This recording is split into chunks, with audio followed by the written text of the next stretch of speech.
नमस्कार विद्यार्थी मित्रांनो, स्वागत आहे आपल्या यूट्यूब चॅनल BKMP स्टडीमध्ये.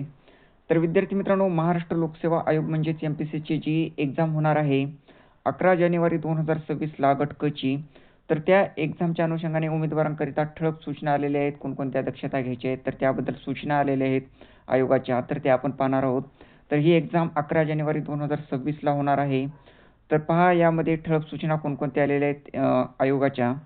यामध्ये परीक्षा कक्षातील प्रवेश मिळवण्यासाठी आयोगाच्या ऑनलाईन अर्ज प्रणालीच्या संकेतस्थळावरून डाउनलोड करून मुद्रित केलेले मूळ स्वरूपातील परीक्षा प्रवेश प्रमाणपत्र सोबत आणणे अनिवार्य आहे. म्हणजे तुम्हाला मूळ स्वरूपाचे जे हॉल तिकीट आहे संकेतस्थळावरून MPSCच्या डाउनलोड करायचं आहे आणि ते आणणे अनिवार्य आहे, कंपल्सरी आहे.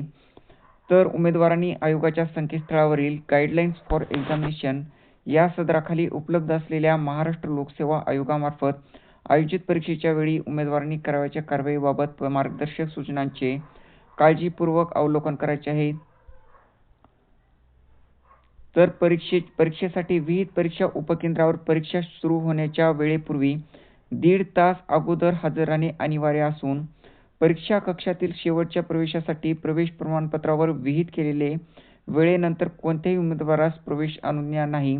तर हॉल तिकीटमध्ये जे तुम्हाला दिलेले आहेत की कधी उपस्थित राहायचं आहे परीक्षा केंद्रावर, नंतर तुम्हाला जे आहे मध्ये जाण्याची जी आहे वेळ किती आहे ते हॉल तिकीटवर दिलेली असते. त्या अनुषंगानेच तुम्हाला तिथे उपस्थित राहायचं आहे. तुम्हाला हॉल तिकीटवर त्या सूचनाही व्यवस्थित पाहिजे आहेत. तर ओळखीच्या पुराव्यासाठी स्वतःचे आधार कार्ड, निवडणूक आयोगाचे ओळखपत्र, पासपोर्ट, पॅन कार्ड व स्मार्ट कार्ड प्रकारचे ड्रायव्हिंग लायसन्स यापैकी किमान कोणतेही एक मूळ ओळखपत्र तसेच उमेदवाराचे छायाचित्र व इतर मजकूर सुस्पष्टपणे दिसेल अशी मूळ ओळखपत्राची छायांकित प्रत प्रत्येक पेपरच्या वेळी स्वतंत्र सादर करणे अनिवार्य आहे. तर जे तुमचं जे डॉक्युमेंट आहे, ओळखीचा जो पुरावा आहे, तर त्यामध्ये आधार कार्ड, निवडणूक आयोगाचे ओळखपत्र, पासपोर्ट, पॅन कार्ड याच्यापैकी एकही तुम्हाला एक आहे मूळ डॉक्युमेंट ठेवायचं आहे. आणि जो मूळ तुमच्याकडे डॉक्युमेंट आहे त्याचं तुम्हाला जे आहे झेरॉक्स जे आहे ते तुम्हाला ठेवायचं आहे. त्यामध्ये तुम्हाला त्याच्यामध्ये व्यवस्थित तुमचं दिसला पाहिजे, क्लिअर असलं पाहिजे जे झेरॉक्स आहे ते पण. नंतर परीक्षा कक्षात भ्रमणध्वनी अथवा इतर कोणतेही दूरसंचार साधन बाळगण्यास अथवा त्याचा वापर करण्यास परवानगी नाही. परीक्षा उपकेंद्राच्या आवारामध्ये मित्र, नातेवाईक, पालक अथवा अन्य अनधिकृत व्यक्तींना कोणत्याही परिस्थितीत कोणत्याही कारणास्तव प्रवेश अनुज्ञा नाही. तर कोणालाही मध्ये जे आहे परमिशन नाही. तर परीक्षेवेळी मद्य आणि किंवा मादक अंमली पदार्थाचे प्राशन केलेले आढळल्यास उमेदवारावर उचित कायदेशीर कारवाई करण्यात येईल. पडताळणी तपासणी संदर्भातील कारवाई झाल्यानंतर स्वतःच्या बैठक क्रमांकावर जाऊन बसणे अनिवार्य आहे. पडताळणी तपासणीनंतर उमेदवार स्वतःच्या बैठक क्रमांकाव्यतिरिक्त अन्य ठिकाणी आढळून आल्यास आयोगाच्या सूचनांचे उल्लंघन समजण्यात येईल. त्यानंतर परीक्षा उपकेंद्रावर उपस्थित राहण्याकरिता उमेदवारांनी वापरलेल्या खाजगी वाहनांच्या पार्किंगकरिता परीक्षा उपकेंद्रावर कोणतीही व्यवस्था करण्यात येणार नाही.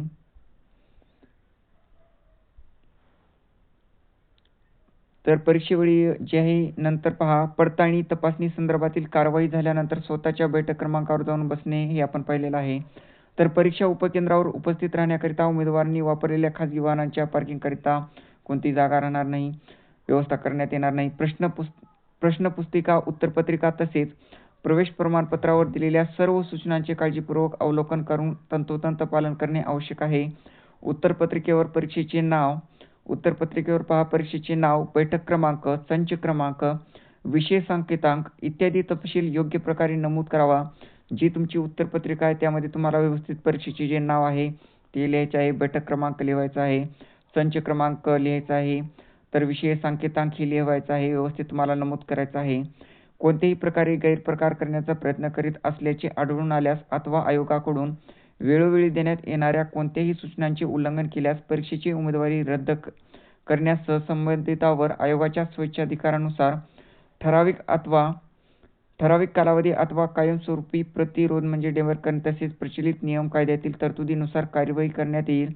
तर परीक्षेसाठी सर्व उमेदवारांना हार्दिक शुभेच्छा. तर यामध्ये आजच विद्यार्थी मित्रांनो या ठळक सूचना आलेल्या आहेत, याचं तुम्हाला पालन करायचं आहे. आयोगाच्या पहा या ठळक सूचना आहेत.